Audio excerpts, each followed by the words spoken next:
Hey pessoal, essa é a minha cara para quem nunca viu. É assim, eu passei no início deste vídeo que é para vos cumprimentar e também para vos dar algumas dicas de como aproveitar essa videoaula ao máximo. Essa videoaula eu gravei com muita calma, muita paciência, tentei entrar no máximo de detalhes que eu pude, que é para poder conseguir arrancar de mim um bom conteúdo. Tipo, gravar uma aula que realmente vai vos ajudar. Então, como eu gravei sem pressa, com muita calma, para tu poderes assistir e conseguir aproveitar bem a videoaula, também tens de estar sem pressa e com muito foco, porque durante a videoaula eu deixei várias dicas soltas, vários insights, coisas que se tu for já pegar, podem ser muito úteis. Como este é um vídeo de dicas, eu tentei pensar muito naqueles que realmente têm muitas dificuldades em DGD. Então, eu dei dicas muito fundamentais. E se tu já tiveres um certo nível de experiência ou mais preparo em relação a DGD, fica à vontade para adiantar o vídeo e procurar as partes que possam te interessar. Mas desde já, eu adianto que essa prática pode prejudicar muito, porque tem certas coisas que para tu entenderes vais precisar de perceber o que eu falei lá atrás, ou simplesmente podes ficar perdido durante o vídeo. Para aqueles que quiserem acelerar, eu deixei na descrição do vídeo e no primeiro comentário os tempos de cada tema que eu vou abordar aqui nesse vídeo. Então, tu podes navegar pelo vídeo através da descrição ou do primeiro comentário fixado. Eu espero que tu gostes. Deixa o like agora, tipo, ei, põe pause, deixa o like, se inscreve no canal caso não seja inscrito e compartilha este vídeo com os teus colegas, que é para todos vocês poderem passar. Então, divirta-se com a videoaula. Tchau!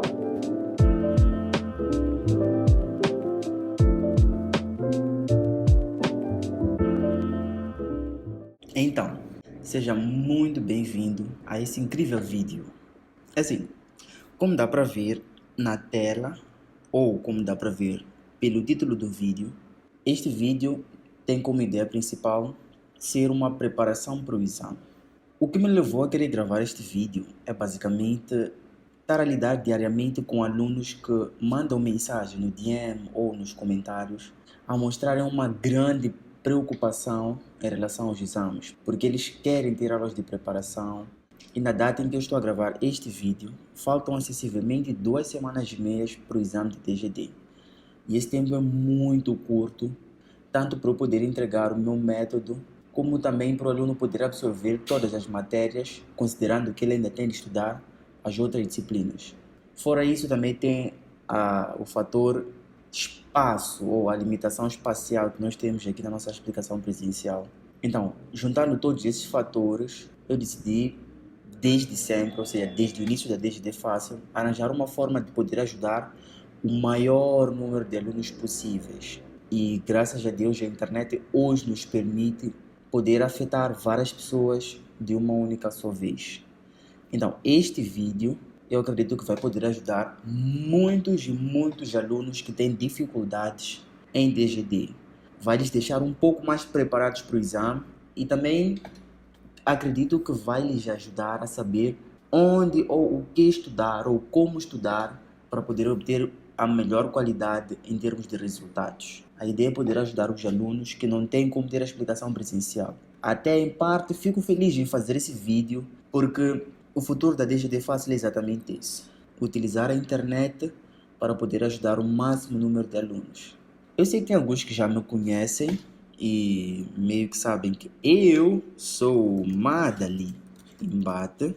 E para aqueles que não me conhecem, sim, eu sou Madali Mbate e eu gosto sempre de me apresentar e contar um pouco da minha história, que é para as pessoas poderem entender um pouco mais do que me motiva ou o que me leva a dar as aulas de DGD.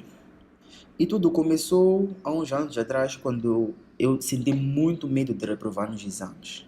Eu tive tanto medo porque eu não queria chegar no exame e não saber o que fazer.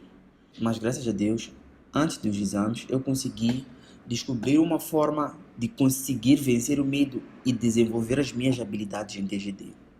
Graças a essa descoberta, eu consegui me dar bem nos exames. E quando eu me libertei dessa cadeia, que era o medo de reprovar nos exames, eu decidi ajudar o máximo de alunos que eu puder a passarem de classe sem precisarem passar pelo mesmo medo que eu passei há uns anos atrás. É por isso que a DGD Fácil existe, para poder ajudar os alunos ou os seres humanos a conseguirem alcançar os seus objetivos. Isso vai além de DGD. A ideia é abranger todas as áreas, mas nós vamos utilizar DGD só para mostrar que as pessoas são capazes de conseguir alcançar os seus objetivos. Tá bem? Dito isso, vamos lá começar já a ver o que nós vamos tratar nessa videoaula, que é uma super videoaula. Então, a ideia é nós falarmos da preparação. E eu vou dividir essa preparação em 3 partes. Na primeira parte, nós vamos falar sobre por que nós temos dificuldades na 12ª classe. E também vou tentar abordar um pouquinho sobre como interpretar os enunciados, como é que eu faço e qual é a técnica que eu compartilho com os alunos para que eles também possam conseguir interpretar os enunciados de forma simples. Lembrando, nesta videoaula não será possível eu compartilhar todas aquelas coisas que eu sei ou que eu aprendi ao decorrer do tempo, porque o vídeo seria bem extenso. Eu não quero um vídeo longo também, porque eu vou ficar cansado, por aí vai. Mas aquilo que eu puder eu vou entregar. A segunda parte deste vídeo, nós vamos falar sobre qual é o segredo da secção. Ou seja, vamos falar sobre secção. Então, vou compartilhar contigo o segredo das secções e também vou dar alguns exemplos na prática, que é para tu veres as coisas acontecerem. E para a nossa terceira e última parte, nós vamos falar sobre os segredos por detrás da interseção entre retas e sólidos. E claramente também vou dar um exemplo básico. Feito isso, nós podemos começar. Aperta os cintos porque o vídeo vai ser bem divertido. Vamos lá começar a falar sobre a nossa primeira parte. Por que é que nós temos dificuldades na 12ª classe? A explicação é bem simples. A maioria dos alunos que tem dificuldades na 12ª classe é porque certamente teve dificuldades ao estudar a 11ª classe. Aqui existe uma relação aqui. Eles estão sincronizados. Se tu entendeste bem as matérias da 11ª classe, vai ser muito mais fácil tu entenderes as matérias da 12ª classe. Se tu entendeste a 11ª classe, meio que terminaste o teu ano com boas notas, com boas noções, tu vais entrar na 12ª classe com um fardo muito leve. Porque a 12ª classe, tal como a geometria descritiva como um todo, tipo, seguindo o plano de estudo que nós utilizamos, nós e todo mundo, né? É uma evolução. Ou seja, o que nós começamos a estudar na 12ª classe, meio que não é tudo novidade. Nós pegamos matérias da 11ª classe e acrescentamos novas matérias, que são as matérias da 12ª classe. Tá bem, Madali? Então, qual é a consequência de eu passar para a 12ª classe sem saber bem as matérias da 11ª classe? É simples. Olha só para isto. Quando nós começamos a estudar a 11ª classe, nós vimos primeiro sobre os nossos pontos. Estudamos sobre os nossos pontos. Onde nós falamos sobre como localizar, falamos sobre como representar as suas projeções, falamos sobre as suas características quando eles estão no espaço e por aí vai. Ou seja, nós vimos tudo sobre os nossos pontos. E depois nós fizemos uma evolução. Nós deixamos de estudar somente um único ponto. Claro que nós já sabíamos como localizar e tudo mais. E passamos a estudar vários pontos juntos. Já tínhamos um ponto A e um ponto B. Que ao unir o ponto A com o ponto B, nós tínhamos um segmento de reta. Recta. Se tu fores a ver a definição de uma reta, tu vais descobrir que uma reta é uma sequência de infinitos pontos colineares sem espaços entre si. Ou seja, uma reta é composta por vários pontos que não têm espaços entre si. Então, se tu, no capítulo anterior, onde falavam somente de um único ponto, te deste bem, quer dizer que vais ter uma probabilidade grande de se dar bem ao estudar vários pontos juntos. Porque se eu quiser estudar esta reta, eu posso simplesmente estudar alguns pontos dessa reta. Eu posso localizar o ponto A, posso localizar o meu ponto C, localizar o meu ponto D. E posso dizer, se do ponto A ao ponto D, eles estão todos no primeiro quadrante, quer dizer que nesse intervalo aqui de A a D, a minha reta está no primeiro quadrante. Ou seja, fica muito mais simples tu estudares uma reta completa quando tu consegues estudar cada ponto dessa reta. Faz sentido? Eu creio que faz. Então, aconteceu essa nossa primeira evolução, de ponto para reta. E nós não paramos por aí, continuamos evoluindo, onde nós deixamos de estudar somente uma reta e fomos estudar agora várias retas juntas, o que forma as nossas figuras planas. Como dá para ver aqui, nós tínhamos o ponto A, o ponto B, depois tínhamos nosso ponto C. Temos aqui o segmento de reta AB, AC e o segmento de reta CB. Mais uma vez nós evoluímos. E o raciocínio anterior é válido para esse caso também. Se tu já sabias estudar somente uma reta, tu já podias estudar várias retas juntas. Tu já sabes projetar uma reta, sabes localizar no espaço, sabes as suas características, quais são os tipos. Então é muito mais simples tu saberes sobre essas nossas figuras planas. Do mesmo jeito que tu trinchavas essa reta, tu podes trinchar essa figura plana.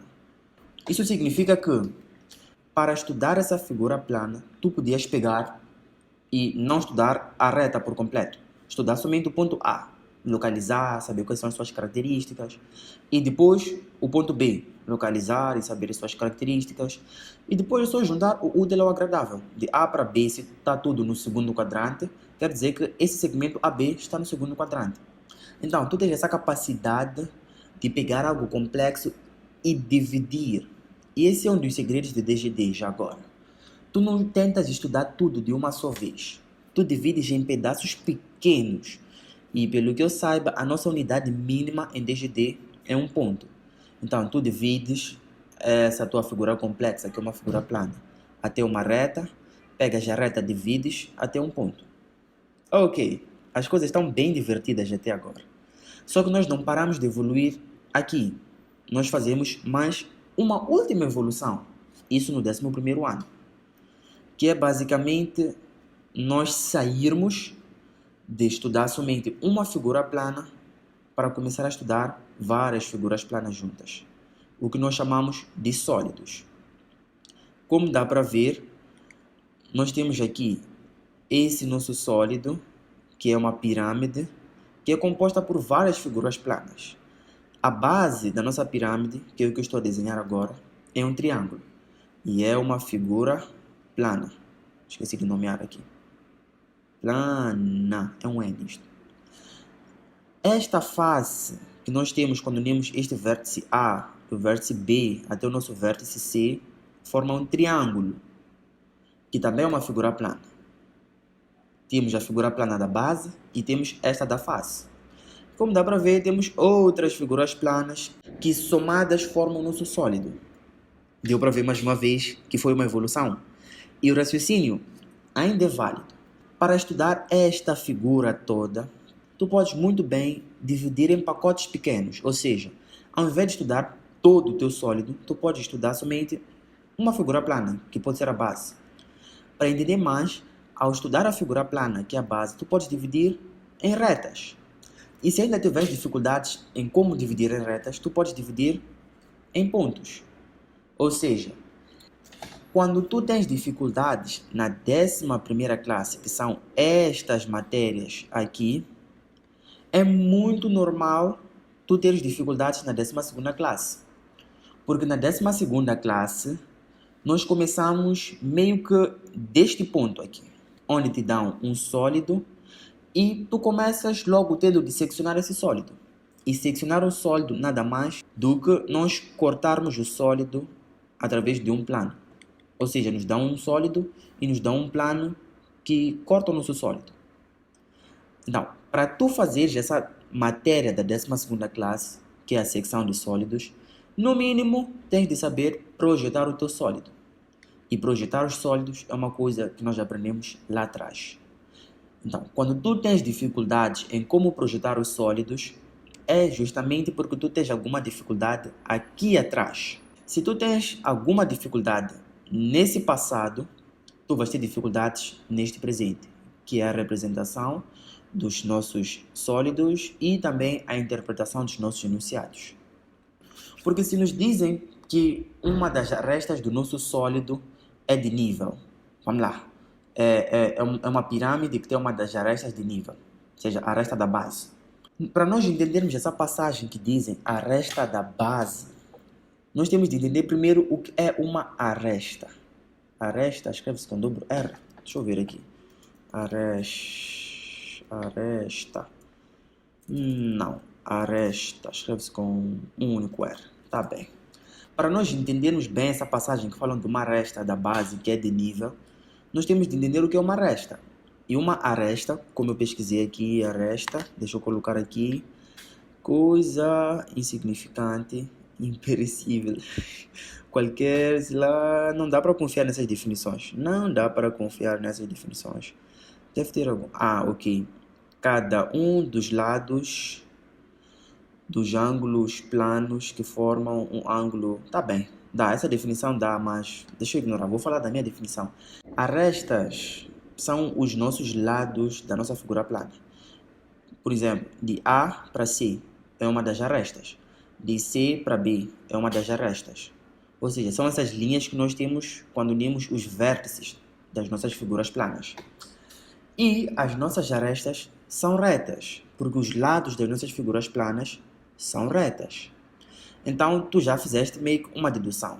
Se arestas são retas e dizem que a nossa aresta é de nível, quer dizer que a nossa aresta tem que ser uma reta de nível. Estás a ver como as coisas começam a processar bem?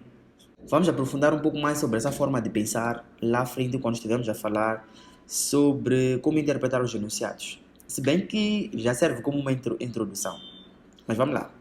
Quando nós raciocinamos desse jeito, onde percebemos que uma resta é uma reta e a nossa resta tem que ser uma resta de nível, e sendo que uma aresta é uma reta, então quer dizer que a nossa resta tem que ser como uma reta de nível.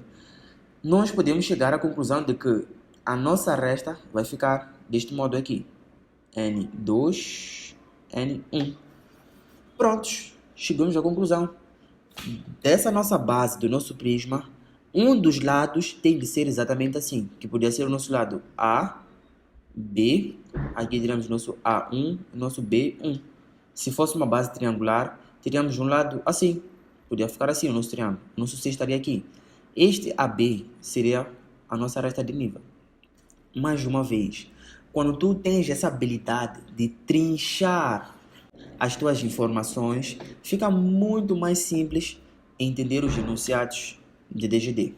Tá bem, agora podemos falar um pouco mais sobre como interpretar os nossos enunciados em DGD. É assim, como é que nós podemos fazer para melhorar a nossa habilidade de entender esses enunciados que para muita gente é uma coisa de outro mundo, é uma coisa de outro mundo. Deixa que eu criar um enunciado aleatório, porque sim, daqui a pouco vocês vão ver um pouco mais da minha filosofia em relação aos enunciados e que eu digo que enunciado só tem a função de nos dizer como as coisas vão ser a rigor. Por exemplo, tu vais me ver aqui a criar um enunciado. O enunciado que eu vou criar vai funcionar. Então, se o enunciado que eu vou criar vai funcionar, quer dizer que é aquilo que eu pensei na minha cabeça. Eu só organizei os passos que eu quero que tu sigas ou aquilo que eu quero de uma forma que para mim seja, sei lá, ética, whatever. Mas ok, mais para frente eu falo disso. Então, vamos representar uma figura plana, pode ser? Ah, tá bem. Represente pelas suas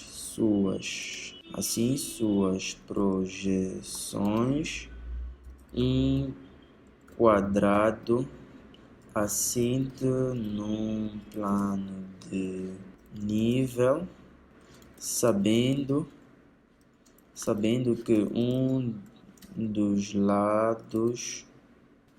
um dos lados não. Tem um exercício bem clássico que eu posso utilizar. Sabendo que uma das diagonais do quadrado é de topo.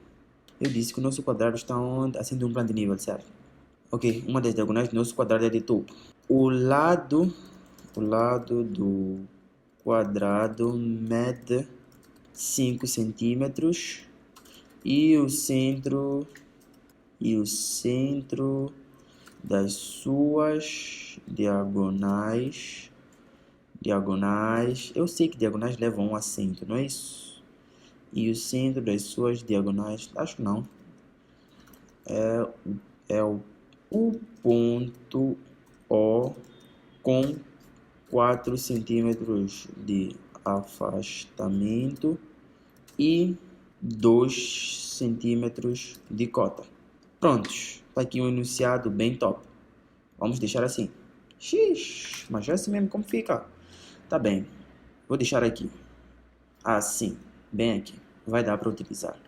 Então, temos aqui um enunciado que eu criei. Me inspirei num outro enunciado que eu já vi, que nos diz para representar pelas suas projeções um quadrado assente num plano de nível, sabendo que uma das diagonais do quadrado é de topo. E depois o enunciado diz: o lado do quadrado mede 5 centímetros e o centro das suas diagonais é o ponto O com 4 de afastamento e 2 de cota. É assim, a primeira coisa que tu tens de fazer quando tu vais interpretar qualquer exercício é respirar, respira, não tenha pressa, fica calmo. Por que eu digo isso? Porque se tu ficas logo agitado depois de ler o enunciado e pensas, eu não vou conseguir, o teu cérebro bloqueia. E se o teu cérebro bloqueia, quer dizer que até as coisas que tu sabias ou que tu entendeste, tu vais pensar que não entendes. E quando tu lês o enunciado, é impossível tu não saberes, nada, ao ponto de nem saber começar o teu enunciado. Se tu não sabes nem como iniciar o teu enunciado, isso significa uma coisa, significa que tu estás num modo de ignorância.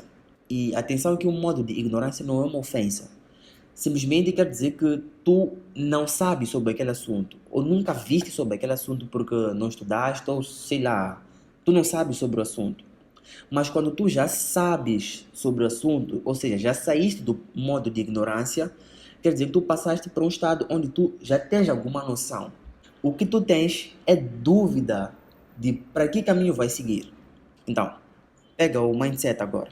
Tu tens dois estados. Tens o estado de ignorância, que é o estado onde tu não sabes nada sobre aquele assunto, e tens o outro estágio, que é o estágio de dúvida, que é o estágio onde tu tens alguma noção e estás com dúvida de qual caminho seguir.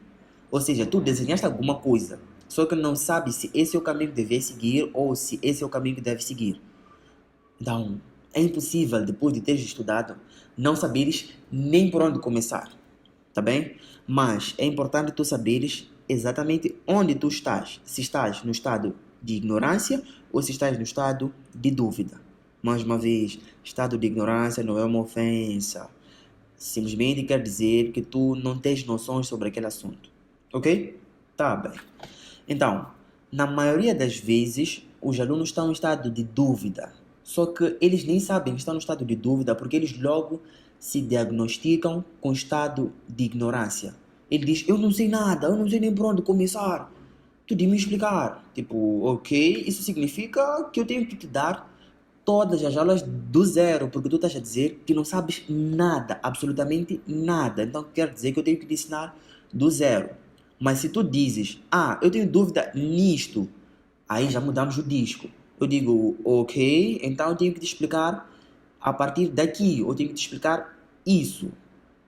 Estás a ver? Tem uma diferença. Então a mentalidade muda, a forma como tu falas, como tu expressas a tua situação muda a forma como vais receber a tua ajuda. Tá bem? Ok. Nesse ponto eu acredito que os alunos não têm dúvida em tudo. Então o primeiro passo é tu respirares e entenderes ao máximo o enunciado. Separa aquilo que tu sabes daquilo que tu não sabes. Assim, quando fores procurar ajuda ou pesquisar em algum lugar, tu vais apresentar aquilo que tu não sabes. Assim tu poupas e a pessoa não perde tempo explicando aquilo que tu já sabes, tá bem? Por exemplo, neste caso, a primeira coisa que tu vais fazer é ler o enunciado e entender o que tu puderes. Aqui diz, represente pelas suas projeções um quadrado assim de um plano de nível. Até aí, eu acho que tu já tens a base para conseguir resolver o teu exercício. E já dando um gancho, eu sempre digo, antes de resolveres, tens de entender o que o enunciado pede. Tens que entender o que o enunciado pede.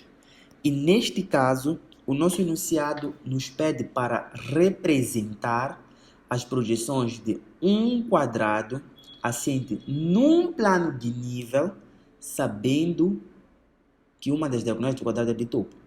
Não, aí já nem precisamos entrar, porque já são detalhes técnicos de como o quadrado tem que estar. O enunciado nos pede para representar um quadrado assente num plano de nível. Prontos. Te pediram o quê? Pediram um quadrado que está onde? Está assente num plano de nível. Agora me diga, desse enunciado que eles te deram, que tu dizes que não entendeste nada, e não estou a dizer que tu não entendeste, estou a dizer, tipo, os alunos que dizem que não entenderam nada, nada, nada, nada. A questão é, não sabes o que é um quadrado? Ah, eu sei sim o que é um quadrado. Tá bem, então, uma coisa que já sabes. Pronto, o quadrado está aqui. Agora, um plano de nível, não sabes o que é? Não sei representar. Tá bem, não é problema, não sabes o que é um plano de nível? Pesquisa. Has de ver que um plano de nível é isto aqui. Pronto, agora sabes ou não sabes o que é um plano de nível? Sei, pronto, mais uma coisa que já sabes. Então, pesquisa também como é que fica um quadrado assente num plano de nível. Não importa como o quadrado vai estar. Eu só quero que tu tenhas em mente um quadrado assente num plano de nível. Ao pesquisar, seja no Google, só tu escrever já quadrado assente num plano de nível, hão de vir várias figuras de algo parecido com isso. Vamos ter um plano de nível, aqui embaixo vamos ter um quadrado com os seus vértices aqui, sei lá, A, B, C, D, whatever, e que a projeção frontal desses vértices vai estar exatamente sobre o plano de nível. Vamos ter aqui A, B, whatever. Tu vais ver esta imagem aqui. Então, quando fores a ver isto, por favor, diga, afinal fica assim. Porque é exatamente essa reação que tu tens de ter. Se não tiveres essa reação, significa que tu não percebeste ou não encontraste a resposta para a questão que tu tinhas. Então, se formos analisar o que já fizemos até agora, tipo a forma como nós pensamos até agora, vais reparar que daquele enunciado que tecnicamente dizias que não sabias nada, já sabes primeiro o que é um quadrado, já sabes o que é um plano de nível e também já sabes como é que fica um quadrado quando está assente num plano de nível. Estamos a fazer um avanço. Então, o restante dos dados do enunciado são coisas técnicas, são especificações, é o que eu sempre digo. A única função do enunciado é nos dizer como é que eles querem que as coisas fiquem exatamente. Por exemplo, o enunciado pode me dizer que eu não quero que esse lado AB seja paralelo ao eixo X. Estás a ver? O enunciado vai te dizer exatamente o que ele quer. Então, nós não podemos ter medo dos enunciados. Uma das partes mais importantes do enunciado é exatamente onde o enunciado responde o que ele quer. O que ele quer que tu faças. Nesse caso, ele quer que tu representes um quadrado assente num plano de nível. Tu dizes, tá bem, queres um quadrado assente num plano de nível? Eu vou lhe dar. Mas dizes, tá bem, como é que queres exatamente? Aí ele já vai começar a dizer. Então, só para eu confirmar sem pressa, se tu entendeste bem essa parte da interpretação dos enunciados, vamos lá fazer um desafio. Eu quero que tu penses numa pessoa. Pensa numa pessoa. Eu vou dar 3 segundos. Ou não, põe pause no vídeo e pensa. Pensa numa pessoa. Mentaliza bem, tipo, visualiza na tua mente a imagem de uma pessoa. Ok, agora, pensa ou imagina que essa pessoa tem um cabelo vermelho. Agora estás a ver uma pessoa com cabelo vermelho. Agora, essa pessoa usou umas calças jeans, azul claro. Para além de estar a imaginar uma pessoa com um cabelo vermelho, está com umas calças jeans claro. Agora, essa pessoa tem pele clara, tipo bem clara mesmo. Estás a imaginar uma pessoa com pele clara. Agora eu quero que tu penses que essa pessoa é uma mulher e tem os olhos azuis. Estás a ver? Eu só, tipo, fiz esse experimento mental que era para te fazer perceber uma coisa. Quando eu disse pensa numa pessoa, é a mesma coisa que se o enunciado tivesse dito representa um quadrado assente num plano de nível. Um quadrado assente num plano de nível sempre vai ter as mesmas características, do mesmo jeito que uma pessoa sempre vai ter as mesmas características que as outras pessoas. Vão ter duas pernas, vão ter uma cabeça, vão ter dois olhos, dois braços. Estás a ver? Até aí, tu só de ver essa informação, tu já consegues fazer este esboço aqui. Quando eu começo a dizer as características que eu quero que essa pessoa tenha, cabelo vermelho, calças jeans claro, seja clara, tenha olhos azuis, eu já estou a dizer que, ei, eu não quero uma pessoa qualquer, eu quero uma pessoa que tenha estas características, tem que ser assim, assim, assim. O enunciado tem a mesma função. Ele te diz o que quer e depois te diz como ele quer exatamente. Então, tu tens de começar a pensar assim. Tens de começar a pensar que, ei, o enunciado vai me dizer o que quer e o mesmo enunciado vai me dizer exatamente como ele quer que as coisas estejam. Tu não precisas de inventar nada, a menos que o enunciado te diga para tu inventares. Porque sim, tem casos que isso acontece. Até aqui, fiquei claro? Ok. E nessa parte onde o enunciado diz, sabendo que uma das diagonais do quadrado é de topo, dá para perceber que é a parte onde ele já diz exatamente como quer que as coisas sejam. Podemos trocar essa passagem usando a nossa analogia de uma pessoa, que eu digo que a pessoa tem cabelo vermelho. Ele diz, ei, o meu quadrado tem que ter diagonal de topo. Ei, a minha pessoa tem que ter cabelo vermelho. Estás a ver? Ele está a dar as especificações do que ele quer. E também diz que o lado tem que ter 5 centímetros. Ele já está a dizer, ok, a pessoa é alta ou baixa. E por aí vai. Então, na prática, como é que isso seria? Seria algo do tipo assim. Essa parte é bem interessante porque é a parte onde eu mostro que é impossível tu não saberes nada. Pelo menos o eixo X dos teus exercícios tu vais conseguir representar. Então nunca mais diga que tu não sabes nada. Diga, ei, eu só representei eixo X. Brincadeira. Não, não é brincadeira nada. Ok. Claramente vamos começar a representar o nosso eixo X. Está aí bem interessante. E depois nós vamos ver no enunciado quais são as informações que nós podemos pegar e captar. Assim, o enunciado disse para representarmos as posições de um quadrado assente num plano de nível. Então, teremos um plano de nível. Ok. Um plano de nível é paralelo ao eixo X, como dá para ver aqui. Mas qual é a cota dele? Não sabemos, está bem. Não podemos começar por aí. Vamos lá continuar a ler o enunciado e pegar uma informação onde podemos começar.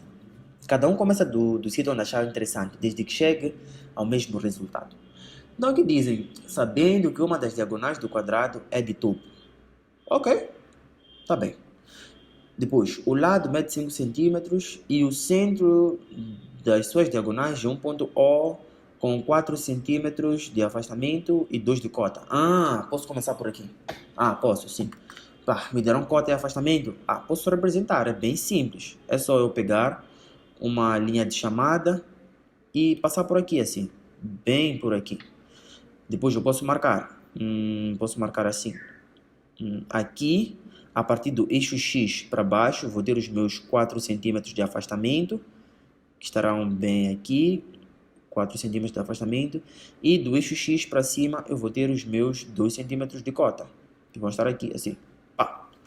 Aí, onde aconteceu essa interseção, eu vou marcar como sendo o O2, que é o O cota. E aqui embaixo vou marcar como sendo o O1, que é o meu O afastamento. Prontos. Ok. O que eu fiz até aqui seria basicamente este centro aqui. Este centro aqui, do meu quadrado. Tá vendo aqui no centro do meu quadrado? Ok, teria o meu O1. E aqui, bem sobre o plano, teria o meu O2. Por que bem sobre o plano? Porque toda figura que está assente no nosso plano de nível tem que ter os seus valores de cota igual à cota do nosso plano de nível. Então quer dizer que para que uma figura esteja assente num plano de nível, os valores de cota de todos os pontos dessa nossa figura obrigatoriamente têm de ser iguais à cota do nosso plano de nível. Ok? Então quer dizer que eu posso usar esse 2 centímetros de cota que o enunciado me deu para que seja igual à cota do meu plano de nível. Sim, porque se a cota dos pontos tem que ser igual à cota do plano de nível e me deram um ponto O, que é o centro da nossa figura, que tem 2 cm de cota, quer dizer que o meu plano de nível também tem 2 cm de cota. Muito bem, quem pensou assim até aí tá a fluir. Então, como dá para ver, estamos a interpretar o nosso exercício de uma forma bem simples. E tipo, a melhor forma que eu tenho para compartilhar contigo é mesmo na prática.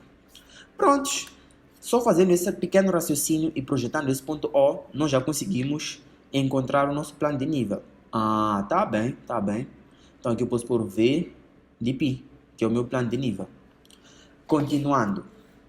O nosso enunciado nos disse para representar um quadrado. Então, como nós já vimos, um quadrado assente num plano de nível, sendo que está no primeiro quadrante, ele vai estar aqui embaixo. Mas eu não posso escolher aleatoriamente que o meu quadrado esteja nessa posição.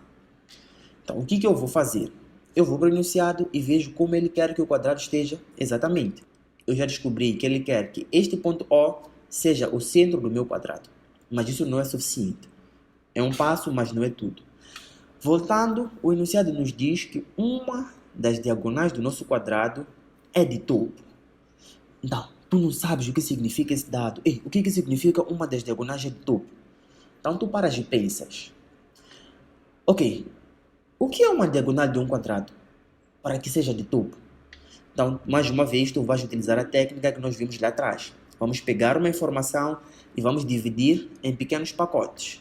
Então, tu pegas um quadrado, que é um quadrado aqui, e vês. O que é uma diagonal de um quadrado? A diagonal de um quadrado, como nós sabemos, são as retas que nós temos quando nós unimos vértices não consecutivos de uma figura plana. Ou de um quadrado, já que eu disse um quadrado, né? Mas essa definição ou esse raciocínio serve para qualquer polígono. Quando nós unimos vértices não consecutivos, nós temos diagonais. O que são vértices não consecutivos? Aliás, o que são vértices consecutivos? Vértices consecutivos são aqueles que estão seguidos. Por exemplo, de A para B. Eles são consecutivos. Tipo, A segue B. Ou melhor, B segue A. De B para C também são consecutivos. Mas de A para o nosso C, eles não são consecutivos. Porque eles saltam no mínimo um vértice. Então, quer dizer que de A para C nós temos uma diagonal. Então, quer dizer que de D para B também temos uma diagonal. Prontos, já mataste uma dúvida. Agora tu sabes o que é uma diagonal. E o enunciado disse que uma das diagonais desse nosso quadrado tem que ser de topo. Epá, ok, eu já sei o que é uma diagonal, mas ainda não entendi bem o que é isso de ser de topo. Então, tu divides o que é uma diagonal em novos pacotes pequenos. Então, tu vais e pesquisas mais sobre as diagonais. E tu descobres que uma diagonal é uma reta. Ok. Então, estás a dizer que uma diagonal é igual a uma reta. E o enunciado quer que a minha diagonal seja de topo. Ok. Então, quer dizer que eu tenho de ter uma reta que seja de topo, porque uma diagonal tem que ser de topo. Ah, ok. Agora as coisas fazem mais sentido. Se eu tenho de ter uma reta de topo, então quer dizer que uma das diagonais do meu quadrado tem de estar exatamente como uma reta de topo, que representa-se assim. Vamos ter aqui um ponto A, aqui um ponto B, que na sua projeção frontal vamos ter A coincidir com B, que vai ficar assim, A, B, porque tu sabes, estudaste na 11ª classe, como é que se representam as retas. Prontos, charada matada. Agora, quando tu voltas para o enunciado, fica muito mais fácil tu entenderes essa passagem que dizem que uma das diagonais é de topo. Então quer dizer que uma das diagonais tem de estar exatamente como uma reta de topo. Está bem, não tem nenhum problema. Ok, então eu quero trocar uma coisa aqui nesse enunciado. Eu vou trocar esse dado que falam de lado do quadrado mede 5. Eu vou colocar como a diagonal do quadrado mede 5. Só para deixar a aula mais simples só, tá bem? Então, deixa aí como sendo... Tem como mudar isto? Tem, sim, tem. Deixa eu mudar aqui. Então eu quero o lado, não tem que ser a diagonal do quadrado mede 5 centímetros, perfeito. A diagonal do quadrado mede 5 centímetros. Ok, tá bem. Feito isso, nós já podemos ver que, então quer dizer que na nossa resolução nós vamos ter não uma diagonal nesta posição. Podemos considerar a diagonal DB. Não tem que estar nessa posição, mas sim temos de ter uma resolução mais ou menos... Não, deixa eu desenhar aqui em cima, depois já apago. Mas sim temos de ter uma resolução mais ou menos assim. Porque se o nosso quadrado estiver nesta posição aqui, nós vamos ter essa diagonal que é formada pelo vértice A e pelo vértice C, que são vértices opostos, como uma reta de topo. Como dá para ver, de A para C é como está aqui no B para A. Pelo menos a projeção horizontal já é de topo. Ok, ou melhor, já é como uma reta de topo. E a sua projeção frontal, ou seja, desses dois pontos que formam essa diagonal, como tem de estar exatamente sobre o nosso plano de nível, os dois vão coincidir aqui, onde vamos ter A a coincidir com C. Então, mais uma chave gira no teu cérebro. Então, meu quadrado tem que ficar assim. E como dá para ver, o meio do segmento de reta de A para C é o centro do teu quadrado. Oh, mais uma chave já destravou. Então, se de A para C é que é o meio do meu quadrado, quer dizer que o enunciado já facilitou tudo e me deu exatamente onde será o meio dessa minha diagonal. Prontos. Então, o que tu vais fazer? Tu simplesmente... Deixa eu apagar isso tudo de forma bem rápida. Não, vou deixar isso. Ok. O que tu vais fazer? Tu já vais raciocinar. A minha diagonal mede 5 centímetros. E o centro é esse ponto O. Então, quer dizer que o que tu vais fazer, basicamente, é medir a partir do teu ponto O. Deixa eu ajustar aqui. A partir do teu ponto O, afastamento, até para cima, os teus 5 centímetros. Na verdade, não. É de O para cima, 2,5, e de O para baixo, outros 2,5. Vai ficar assim. Deixa eu marcar aqui porque eu sei que vou utilizar. Vai ficar assim. A partir de O para cima, tu vais ter 2,5 e de O para baixo vais ter 2,5. Por quê? Ao somar a distância daqui do nosso vértice A, sim, ali será o nosso vértice A, até aqui no nosso vértice C, nós vamos ter um total de 5 centímetros, tal como o enunciado nos disse. Você já vê que já faz mais sentido. Então, como dá para ver, tu já tens aqui a tua diagonal AC, que é de topo. A sua projeção frontal vai coincidir exatamente com o nosso O. Então, vamos ter aqui A2 a coincidir com o nosso C2. Prontos. Já temos a nossa diagonal de topo. E como dá para ver, quando nós falamos de diagonais de um quadrado, nós sabemos que quando elas se cruzam, formam um ângulo de 90 graus. Ou seja, as diagonais de um quadrado são perpendiculares. Então, o que nós vamos fazer com essa informação? Nós simplesmente vamos pegar uma linha de chamada, que seja perpendicular em relação à nossa diagonal AC, e vamos passar bem do nosso centro, onde vamos repetir exatamente o mesmo processo. Do centro para a esquerda, 2,5, e do centro para a direita, 2,5. Então, quer dizer que deste lado nós vamos ter o nosso vértice B, e do outro lado vamos ter o nosso vértice D. Prontos. Uma vez que temos todos os vértices do nosso quadrado, já resolvemos praticamente todo o nosso exercício. Porque é só unir. Vamos unir de A para B, que vai ficar assim, de B para C, que vai ficar assim, e de C para D, que vai ficar assim. Também vamos unir de D e também vamos unir de D para A. Concluímos a projeção horizontal do nosso quadrado.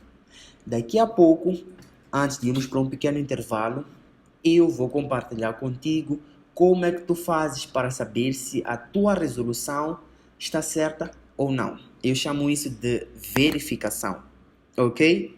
É um processo muito interessante. Então, para nós encontrarmos a projeção frontal dessa nossa figura, nós basicamente temos de subir linhas de chamadas até que essas linhas de chamadas interceptem o nosso plano de nível. Então, aqui temos D, afastamento. Então, vamos subir de D uma linha de chamada até o plano de nível e de B vamos subir uma linha de chamada até o nosso plano de nível. E depois vamos marcar aqui como sendo D2 e aqui como sendo B2. Para nós concluirmos as projeções do nosso quadrado assente num plano de nível, só vamos unir de D até o nosso B, que vai ficar deste modo. E prontos. Acabou. Acabou. Não tem mais nada para dizer. Prontos, tão simples quanto isso. Como deu para ver, fazer a interpretação do nosso enunciado é muito simples, mas muito simples mesmo. E tipo, there is no secret. Quando tu pegas o enunciado que era bem complexo e divides em pacotes pequenos, é inevitável tu não entenderes o enunciado. Eu disse que no final eu daria a dica de como fazer a verificação e saber se o que nós fizemos está certo ou não. E para isso é bem simples. Nós vamos pegar o nosso enunciado e vamos verificar se o que eles pedem é exatamente o que nós temos. É como se eu dissesse, ok, olha para a pessoa que eu disse que eu quero que tu penses. E vê, ela tem cabelo vermelho. Tu dizes, sim, ok. Ela tem olhos azuis? Tu dizes, sim, tem olhos azuis. Ela está a usar calças jeans claras? Tu dizes, não. Então, aí, prontos. Aí mesmo é onde tens que melhorar. Eu pedi jeans claras. Então, o que tu fazes é, tá bem, deixa eu mudar. Quer dizer que tem que ter jeans claras. Então, tu pões jeans claras. Tu já sabes onde deves melhorar. Depois tu continuas a fazer a verificação. Ok, essa pessoa é clara. Tu dizes, sim, é clara. Tá bem. Então quer dizer que o único sítio onde tu não fizeste a verificação, ou melhor, onde tu não tiveste um certo ou uma concordância, é quanto às jeans. Tu dizes, esqueceste de verificar se é uma mulher ou não. Então tu verificas, é uma mulher? Sim. Então pronto, só tens que melhorar as jeans, tá bem? É exatamente o mesmo que vamos fazer aqui. O enunciado diz, represente pelas suas projeções um quadrado assente de um plano de nível. A questão é, temos um quadrado assente de um plano de nível? Sim, está aqui. Temos um plano de nível e o nosso quadrado tem suas projeções frontais sobre o nosso plano de nível. Então, certo. Depois, sabendo que uma das diagonais do quadrado é de topo. O nosso quadrado tem uma diagonal de topo? Como dá para ver, de A para C é de topo. Então, ok, está aqui. Sim, temos uma diagonal de topo. Continuando. A diagonal do nosso quadrado mede 5 centímetros. Deixa eu verificar. De D para B são 5 centímetros. E de A para C também são 5 centímetros. Então, mais um certo. As nossas diagonais têm 5 centímetros. E dizem, por final, o nosso ponto O tem 4 de afastamento e 2 de cota. Ou seja, o centro das nossas diagonais é um ponto de 4 de afastamento e 2 de cota. Tu vens e verificas a distância do eixo X até o meu O afastamento é igual a 4. Sim, então tenho um centro com 4 centímetros de afastamento. A distância do meu O2 até o meu eixo X é igual a 2 centímetros. Sim, então mais uma vez fiz a verificação. Se tu tiveres tudo muito certo, quer dizer que a tua resolução também está certa. Podes ir com toda a confiança entregar o teu exercício para o teu professor ou sair do exame bem satisfeito. Ok, eu acho que nós temos de dar uma pausa. Até pensando bem, como nós ainda temos um tópico bem gigante, que é onde nós vamos falar sobre a segunda parte, que envolve o segredo da secção dos nossos sólidos e também vermos uns exercícios práticos.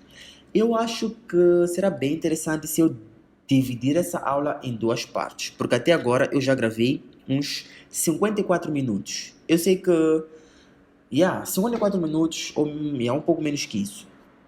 Assim, então, como essa aula já está bem longa, eu vou utilizar essa primeira parte para ter o feedback. Primeiro, se tu chegaste até aqui, já estás muito de parabéns porque tu vais ouvir essa informação que eu estou a dar. E a informação é a seguinte: para eu entender que tu estás a gostar dessa ideia de eu fazer um vídeo a explicar, tipo, de forma superficial, mas sempre aprofundando o máximo que nós pudermos sobre essas matérias ou essas noções que podem te ajudar nos exames, então deixa aquele like, que é para eu sentir o feedback, eu ficar tipo, ei, ele está a gostar e quer que eu continue. Então, comenta alguma coisa, deixa aquele like que eu indo olhar para esse feedback e vou entender, esta aqui quer que eu faça a segunda e a terceira parte dessa série de vídeos. Então é isso, compartilha com os teus colegas, que é para todos vocês poderem passar, com os teus amigos e tudo mais. Eu realmente espero que tu tenhas gostado e se quiseres a segunda parte, já sabes qual é a dica. Se inscreve no canal, deixa o like, comenta e compartilha com os teus colegas. E boa sorte. Se calhar, até a segunda parte. Tchau!